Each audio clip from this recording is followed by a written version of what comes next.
Leader. Mr. Speaker, the majority leader cannot get away with what he just said. Mr. Speaker, the rules of this House defines what the business statement is. It defines the business statement as a report and a motion. That is what the rule says. It is not me. It is not me who says that. It is the rules enacted by us. Mr. Speaker, the hierarchy of laws is an order paper. Is an order paper a rule? Mr. Speaker, when there is any conflict, the rule takes precedence. The law would always take precedence over any other thing. Where the law has provided in explicit terms that, Mr. Speaker, the business statement should come by way of a motion which does not require notice and it has to be adopted, the majority leader is urging upon this House to take it as a mere statement. Mr. Speaker, all that they are doing is to play games, filibuster, to increase their 82 to a comfortable number. We will not allow you. You are 82, Mr. Speaker. You must determine the constitutional issue. We don't have 138. You cannot use this to invite your members in. You are now 74. We will not allow you to use delay tactics to invite your members to come in. Mr. Speaker, we are not up to 138. If Mr. Speaker wants to make a ruling on this matter, Mr. Speaker should make the ruling and posterity will judge this House.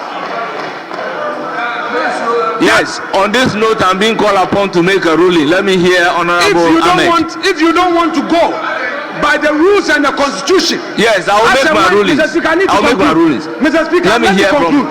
Yes. Let me conclude with respect. Okay, I thought you concluded and calling on me to make a ruling. The majority leader cannot choose his convenience.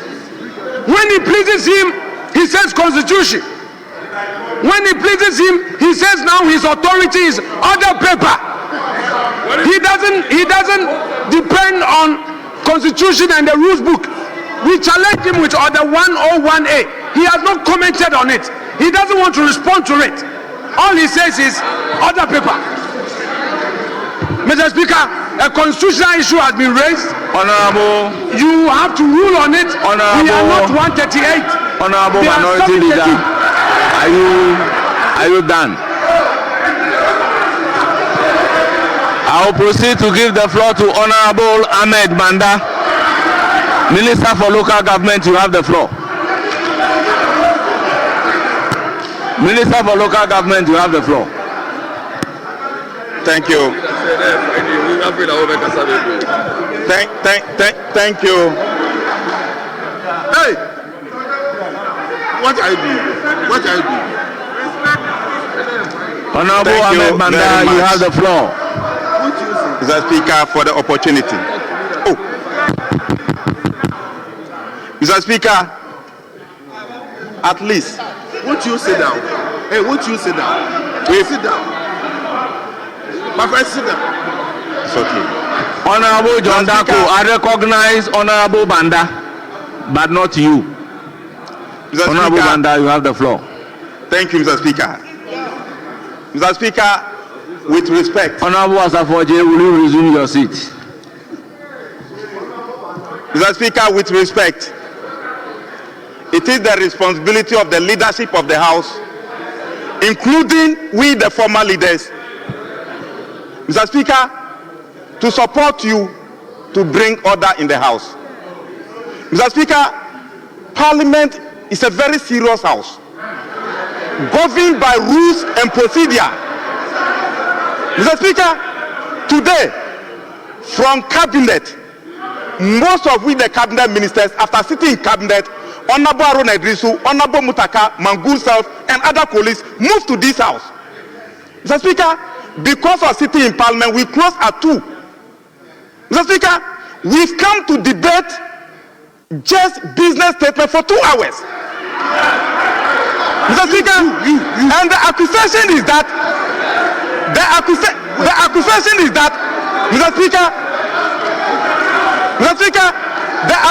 is that members on this side were not present. Mr. Speaker, we have 87 members on the minority. As I speak to you, you have only 25.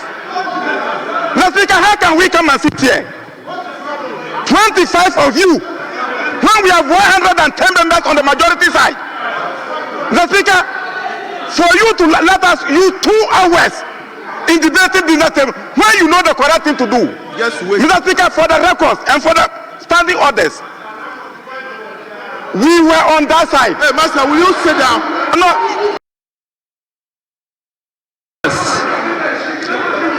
Minority leader first.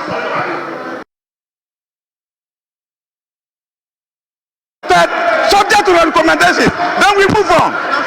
Mr. Speaker, currently, there is no motion before you. And when there is no motion before you, we cannot debate a motion that has not been moved. They should know what to do. Mr. Speaker, you know, when media reviews were reduced to statements, we stopped voting on them. So if you don't know what to do, you've not done it, you can't hold that to ransom.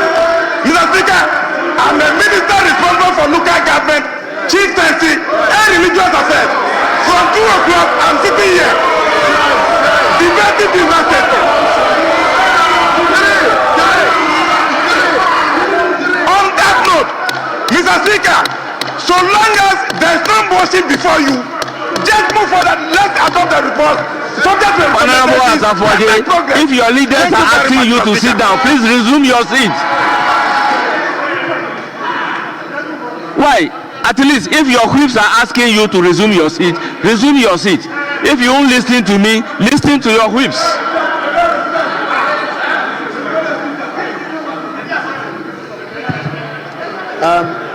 Honorable Roxanne Dapamako, let me hear you, but be brief.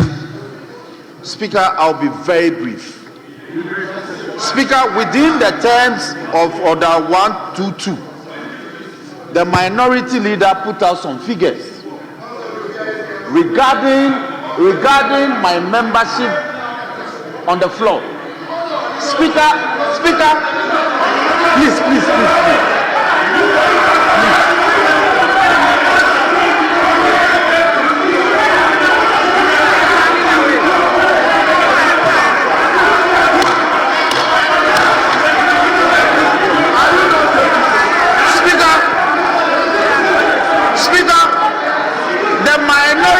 Membership.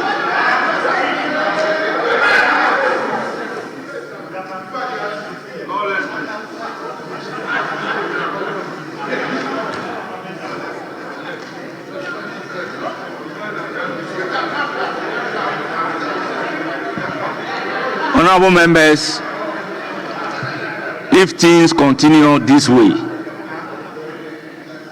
I will not hesitate to invoke the rules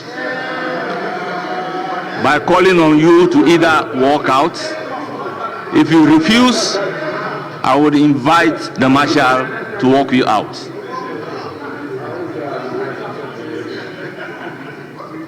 This is the House of Parliament.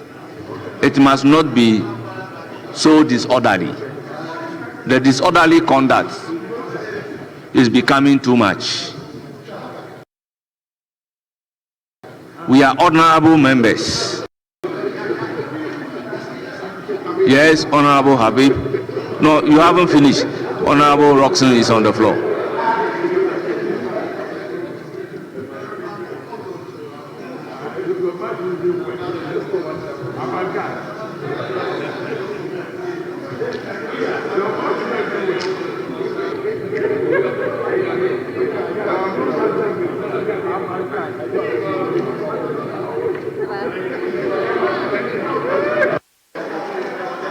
Thank you very much, Speaker.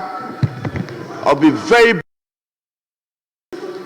Mr. Speaker, the minority leading our membership on the floor. Speaker, our membership is over 142 on this floor. Speaker, they are 26. They are 26. We are 142. So, Mr. Speaker, it is a Friday political strategy to put it out in the media that my majority members were 82, so that the media will take it out. This floor, records reflect that we are 142. A count can be conducted. You are 25. You are 25. You are 25. So, Mr. Speaker, we have the number.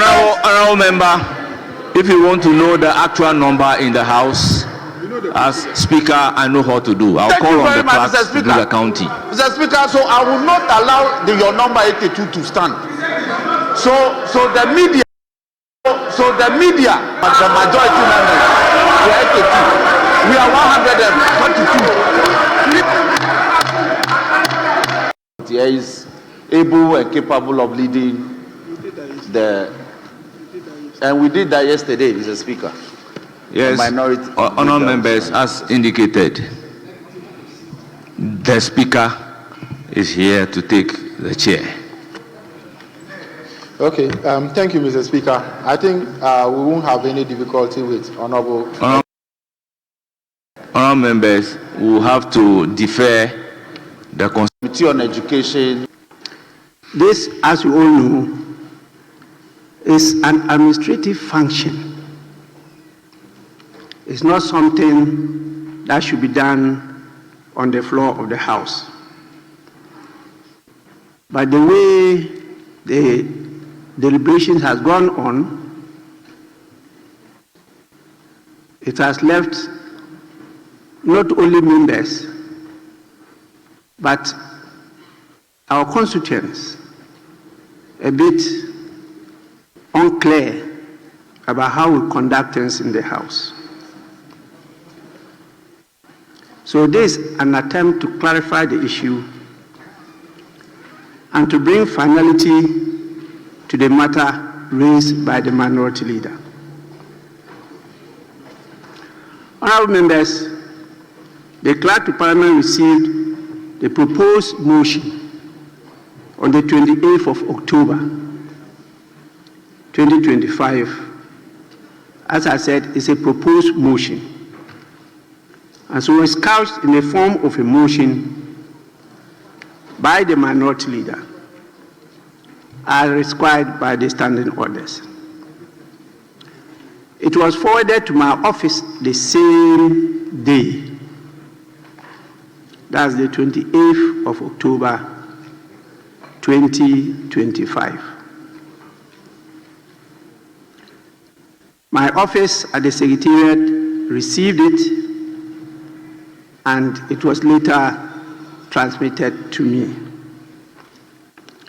It was now my duty to administratively consider the admissibility or otherwise of the motion. In considering the admissibility of the motion, I was guided by the provisions of the 1992 Constitution, the standing orders of the House, and precedents of parliamentary practice. Honourable members, a motion as which all the authorities, including the latest authority in this House, where the majority leader argued that Nana Boachi's process at the Supreme Court, which process was seeking some declaratory reliefs, should stop this House. And Mr. Speaker, the first Deputy Speaker, ruled in his favor, upholding his application. You may recall, Mr. Speaker, that I came to you with an appeal, and you admitted my appeal, and a motion for review was filed. Mr. Speaker, the motion for review is still here. This is the motion for review. It is in today's motion paper, order paper, motion 15. That pursuant to order 127 of the standing orders. Just a minute. Oh, Mr. Speaker, if you want to come in. Normally, he can have his right to speak after me. Mr. Speaker, at this point of order, I don't have a problem. What's the help? Mr. Speaker, I don't have a problem. I don't have a problem. He can speak.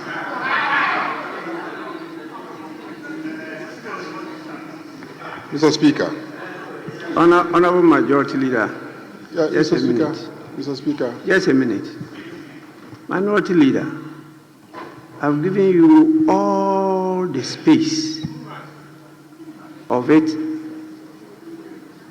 There are some matters I raised which may affect your integrity.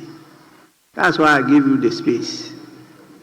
Now, you stated something which ignited the immediate reaction of the Majority Leader and stood on his feet. I signaled him that he should allow you to land. But it seems the issue he wants to raise is so critical, he was drawing my attention. No, let me do it. So I just wanted you to hold your breath for him to do so and let me rule. Please. Majority Leader. Yeah, Mr. Speaker. If I say some things because it had to do with integrity and credibility, we indulge him. Even my chief whip urged me to object. I said no. He's raising administrative issues. So let us have that clarification. But he's now going beyond that and litigating your decision.